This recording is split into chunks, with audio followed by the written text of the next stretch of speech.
سورہ بقرہ کی آیت نمبر 257 ہے۔ اللہ تعالیٰ فرماتے ہیں، اللہ تعالیٰ ایمان والوں کے ولی ہیں، وہ انہیں اندھیروں سے نکال کر روشنی میں لاتے ہیں، اور جن لوگوں نے کفر اپنا لیا ہے ان کے ولی وہ شیطان ہیں جو انہیں روشنی سے نکال کر اندھیروں میں لے جاتے ہیں، وہ سب آگ کے باسی ہیں، وہ ہمیشہ اسی میں رہیں گے۔ اس آیت مبارکہ کے ضمن میں ایک خوبصورت نقطہ جو بیان کیا جاتا ہے کہ قرآن پاک میں دو طرح کے الفاظ آتے ہیں، ایک لفظ ولی ہوتا ہے اور ایک مولا ہوتا ہے۔ ولی لفظ جو ہوتا ہے یہ صفت کا صیغہ ہوتا ہے، اور صفت کسی کے اندر ہمیشہ پائی جاتی ہے، جیسے کہ اگر ایک انسان ذہین ہے تو وہ جاگے ہوئے، سوئے ہوئے، دن میں، رات میں، ہر وقت میں وہ ذہین ہوتا ہے، کیونکہ یہ اس کی صفت ہے جو ہمیشہ اس کے ساتھ رہتی ہے۔ لہٰذا اللہ تعالیٰ فرماتے ہیں کہ میں ایمان والوں کا ولی ہوں، اور ولی کا مطلب ہوتا ہے وہ جو آپ سے محبت کرنے والا ہوتا ہے، آپ کا خیال رکھنا چاہتا ہے، آپ کو تحفظ دینا چاہتا ہے، وہ آپ کا ولی ہوتا ہے۔ اس کے برعکس جو دوسرا لفظ استعمال کیا جاتا ہے وہ مولا ہوتا ہے، اور مولا اس میں فاعل کا صیغہ ہے، اور اس میں فاعل کے اندر یہ تاثر ہوتا ہے کہ کسی کام کا ایکٹیولی کرنا، جس وقت آپ کو ضرورت ہو تو وہ کام اسی وقت ہو جانا۔ تو گویا کہ مولا کے اندر یہ تاثر پایا جاتا ہے کہ جو آپ کی مدد کر بھی سکتا ہو، جس وقت آپ کو اس کی ضرورت ہو اس وقت وہ آپ کے پاس موجود بھی ہو، ایکٹیولی، اس میں فاعل کے ذریعے جو بات بیان کی گئی ہے۔ تو گویا کہ دو طرح کے الفاظ ہو گئے، ایک ولی کا ہونا اور ایک مولا کا ہونا۔ ولی بہت سارے جذبات آپ کے لیے رکھتا ہے، اور مولا وہ ہوتا ہے کہ جو ان تمام جذبات کو آپ تک پہنچا بھی سکتا ہے، ایکٹیولی وہ آپ کے لیے کام بھی آ سکتا ہے۔ تو اللہ تعالیٰ قرآن پاک میں تو یہ فرماتے ہیں کہ ہم ایمان والوں کے ولی بھی ہیں اور ہم ایمان والوں کے مولا بھی ہیں، کہ اللہ تعالیٰ بے شمار اپنی محبت اپنے بندے کے ساتھ رکھتے ہیں، خیال رکھتے ہیں، اس کی حفاظت کرتے ہیں، اور جب بندے کو وہ چیز چاہیے ہوتی ہے تو اللہ تعالیٰ اس کو وہ چیز دیتے بھی ہیں۔ اس کے برعکس سب آیت مبارکہ میں آپ غور کریں تو طاغوت کے ساتھ اولیاء ہم کا لفظ آیا ہے، اور اولیاء جو ہے یہ ولی کی جمع ہے، مولا کی جمع نہیں ہے، یہ ولی کی جمع ہے۔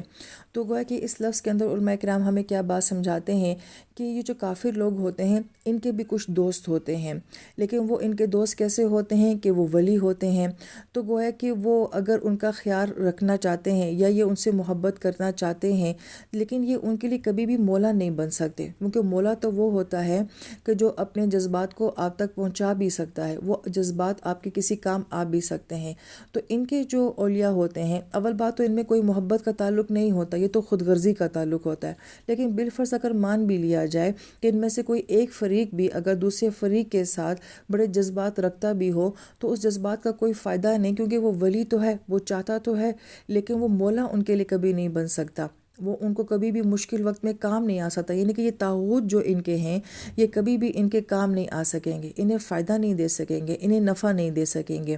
امید ہے کہ انشاءاللہ بات واضح ہوگی۔ اب اس آیت مبارکہ میں دو طرح کے تعلقات کو بیان کیا گیا ہے، ایک طرف ایمان والے ہیں اور ان کا اللہ ولی ہے، دوسری طرف کافر ہیں اور ان کے اولیاء کون ہیں؟ وہ طاغوت ہیں۔ تو دو طرح کے پیر ہمیں اس آیت مبارکہ میں نظر آ رہے ہیں۔ پھر اللہ تعالیٰ اور ایمان والے، یہ تو بڑے کلیئر ہیں کہ اللہ تعالیٰ کی ذات ہے اور اس پہ ایمان لانے والے مومن ہوتے ہیں، لیکن یہ جو طاغوت کا لفظ ہے چونکہ یہ جمع کے ساتھ آیا ہے، اللہ تو بس ایک ہی ہے اور اس ایک اللہ کے اوپر ایمان لانا ہوتا ہے، بات وہیں پہ مکمل ہو جاتی ہے۔ لیکن طاغوت کو جمع کے ساتھ بیان کیا گیا ہے، کوئی ایک طاغوت نہیں ہوتے، بہت سارے طاغوت ہوتے ہیں، جیسے کہ ان لوگوں نے ماضی میں بہت سارے بت بنائے ہوئے تھے، لیکن اس کے علاوہ جو بڑی اہم بات ہے کہ ہر زمانے کا طاغوت بدلتا رہتا ہے، لہٰذا آج کا طاغوت کوئی سوچ بھی ہو سکتا ہے، کوئی فلسفہ بھی ہو سکتا ہے، کوئی شوق بھی ہو سکتا ہے، کوئی فزیکل چیز بھی ہو سکتی ہے۔ تو چونکہ طاغوت جمع آ رہا ہے تو جمع سے ہمیں پتہ چلتا ہے کہ بہت سارے طاغوت ہیں جو انسان کی زندگی میں ہوتے ہیں، جس کے ساتھ انسان نے ولایت کا تعلق رکھا ہوتا ہے۔ پھر آیت مبارکہ میں یہ بتایا جا رہا ہے کہ جو ایمان والوں کا ولی ہے وہ کیا کرتا ہے، اور جو کافروں کے ولی ہیں وہ کیا کرتے ہیں۔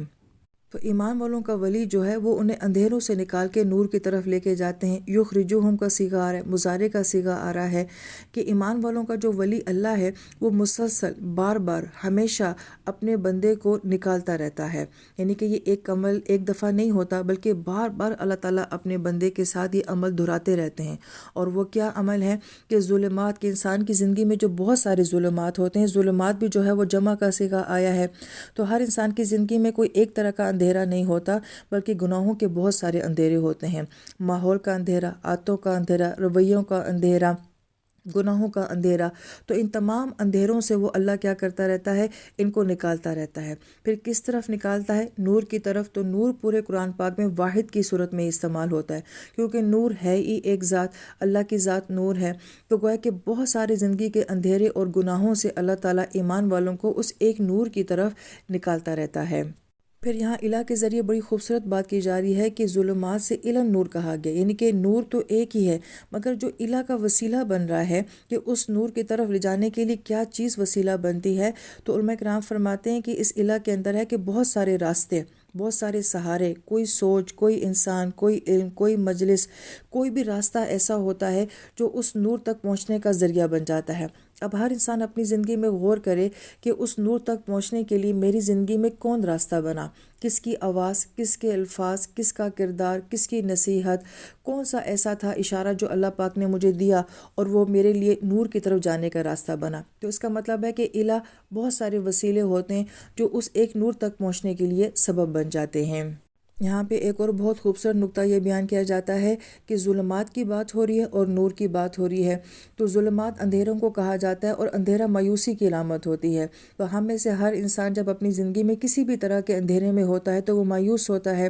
لیکن آیت مبارکہ میں کس قدر خوبصورت بات کی گئی ہے کہ یہ نور ملتا ہی اندھیروں میں ہے۔ اگر آپ اندھیرے میں نہیں ہوں گے تو یہ نور آپ کو کیسے ملے گا؟ اس کا مطلب ہے کہ کوئی انسان زندگی کے کتنے ہی گہرے اندھیرے میں کیوں نہ ہو، اس کا مطلب ہے کہ نور وہیں پہ آ کے اس کو ملے گا۔ یہ بڑی غور طلب اور بڑی گہری بات ہے کہ نور کا تعلق ہی اندھیروں کے ساتھ ہے۔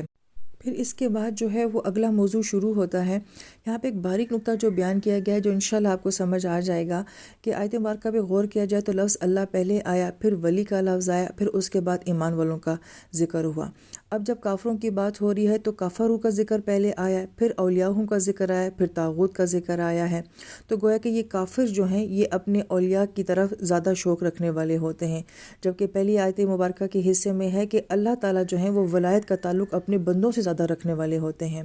پھر دوسری بات یہ کہ جیسے کہ آیت مبارکہ کے پہلے حصے میں اللہ پہلے آیا، پھر ولی آیا، پھر آمنو کا لفظ آیا، اسی طریقے سے یہاں پہ بھی یہی ہونا چاہیے تھا کہ طاغوت کا لفظ پہلے آتا اور پھر اس کے بعد ولایت کا ذکر آتا اور اس کے بعد کافروں کا ذکر آتا۔ لیکن اس صورت میں پھر کیا ایک منفی بات آ رہی تھی کہ نور اور طاغوت ایک جگہ اکٹھے ہو جاتے ہیں۔ تو بعض علماء کرام جو ہیں یہ نقطہ بیان کرتے ہیں کہ اللہ تعالیٰ نے الفاظ میں بھی نور اور طاغوت کو اکٹھا نہیں کیا کہ یہ دو متضاد چیزیں ہیں، یہ ایک جگہ اکٹھی نہیں ہو سکتی ہیں۔ پھر آیت مبارکہ میں یہ کہا جا رہا ہے کہ یخرجونہم من النور الی الظلمات، کہ وہ ان کو مسلسل نکالتے رہتے ہیں، یعنی کہ طاغوت بھی وہی کام کرتے ہیں، مسلسل ان کے ساتھ کرتے ہیں۔ لیکن جو بہت خوف والی بات ہے وہ یہ کہ یہاں پہ آیا کہ نور سے ظلمات کی طرف، اس کا مطلب ہے کہ انسان زندگی میں کبھی نور والی جگہ پر بھی ہو سکتا ہے، اور نور اللہ تعالیٰ کی ذات بھی ہے۔ نبی علیہ السلام کو بھی نور کہا گیا، قرآن کو بھی نور کہا گیا، ہدایت کو بھی نور کہا گیا۔ تو اس کا مطلب ہے کہ انسان کا اللہ سے، نبی سے، قرآن سے تعلق ہو اور وہ نور والی زندگی میں ہو، اس کے باوجود بھی وہ الی الظلمات اندھیروں کی طرف جا سکتا ہے۔ تو اس بات سے انسان کی روح کام جاتی ہے کہ اللہ تعالیٰ کسی کو بھی نور سے اندھیروں کی طرف لے کر نہ جائیں۔ پھر کافروں کے اولیاء کن کو کہا گیا ہے؟ طاغوت کو کہا گیا ہے، اور چونکہ طاغوت جمع کا صیغہ ہے تو بہت سارے ایسے طاغوت ہوتے ہیں جو کہ ان کافروں کے دوست ہوتے ہیں۔ اس دوستی میں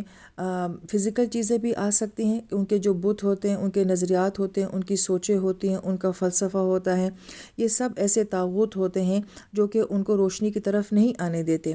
بلکہ بعض علماء کرام نے یہ فرمایا کہ جو ہماری زندگی میں غفلت ہے، لالچ ہے، حسد ہے، لاپرواہی ہے، سستی ہے، بعض اوقات یہ بھی انسان کی زندگی کے طاغوت بن جاتے ہیں جو کہ انسان کو نور کی طرف نہیں آنے دیتے ہیں۔ تو ہم اس آیت مبارکہ کو صرف کافر کی نظر سے نہ دیکھیں کہ اسی کی زندگی میں طاغوت ہوتے ہیں، بلکہ طاغوت آج مسلمان کی زندگی میں بھی ہیں۔ جیسے سابقہ آیت میں کہا گیا تھا کہ آج کا سوشل میڈیا، ہمارے یہ گیجٹس جو ہیں، یہ سب آج ہمارے لیے، یعنی کہ خاص طور پہ موبائل، یہ ہمارے لیے ایک طاغوت بنا ہوا ہے کہ ہم ان میں اتنے مشغول ہیں کہ ہمارے لیے نور کی طرف جانے کا وقت ہی نہیں ہوتا ہے۔ پھر یہاں پہ علماء کرام ایک اور بڑی اہم بات فرماتے ہیں کہ یہ طاغوت بعض اوقات انسانی شکلوں میں بھی آ جاتے ہیں، جیسے من الجنۃ والناس کہا گیا۔ ہمارے استاد فرمایا کرتے تھے کہ بعض اوقات شیطان کسی انسان پہ بہت زور لگاتا ہے اس کو بہکانے میں، لیکن اگر کسی بھی وجہ سے وہ بچ جاتا ہے اور وہ کام خود نہیں کر پاتا تو پھر وہ انسانوں کو اس کام پہ لگا دیتا ہے کہ جو میں نہیں کر سکا وہ تم اس کی زندگی میں کرنا شروع کر دو، تو گویا کہ پھر وہ دشمنیاں اور وہ غلط کام انسانوں کے ذریعے ان سے کروا لیتا ہے۔ اس لیے فرمایا کہ صرف شیطان ہی جو ہوتے ہیں وہ طاغوت نہیں ہوتے، بلکہ انسانی شکل میں بھی یہ طاغوت ہمارے سامنے آتے ہیں۔ تو ہم اس کا مشاہدہ کر لیں کہ بہت ساری دوستیاں، بہت سارے ماحول، بہت سارے لوگ ایسے ہو سکتے ہیں، خدا نخواستہ ہم کسی کو یہ نہیں کہتے ہمارے آس پاس یہ سارے طاغوت ہیں، لیکن ان کے رویے، الفاظ اور باتیں ایسی ہوتی ہیں جو بعض اوقات انسان کو ہدایت کے راستے پہ نہیں آنے دیتی ہیں۔ کتنے لوگ ایسے ہوتے ہیں جو یہ کہہ رہے ہوتے ہیں نا، یہ کام اتنا ضروری تو نہیں ہے، یہ آپ کی اس عمر میں پڑھنا آپ کو ضروری تو نہیں ہے، نہیں قرآن ایسا نہیں کہتا، دین میں اتنی سختی نہیں ہے، وغیرہ وغیرہ جو باتیں لوگ کہتے رہتے ہیں۔ تو گویا کہ اگر ایک انسان اس طرف آنا بھی چاہتا ہے تو ان لوگوں کے رویے ہمیں نہیں آنے دیتے ہیں، تو گویا کہ یہ بھی زندگی کے طاغوت ہوتے ہیں۔ لہٰذا ایک سمپل سا جو طریقہ ہمارے اکابرین بتاتے ہیں کہ ہر وہ انسان، وہ چیز، وہ راستہ جو آپ کو اللہ تعالیٰ کی ذات کے ساتھ جوڑ دیتا ہے، اس کا مطلب ہے کہ وہ نور میں لے جانے والے اسباب ہیں، اور ہر وہ انسان، چیز، راستہ، ماحول، عادت کچھ بھی ہو سکتا ہے کہ جو کہ ہمیں اس نور اللہ تعالیٰ کی طرف جانے سے روکتا ہے، اس کا مطلب ہے کہ وہ ہماری زندگی کا طاغوت ہے۔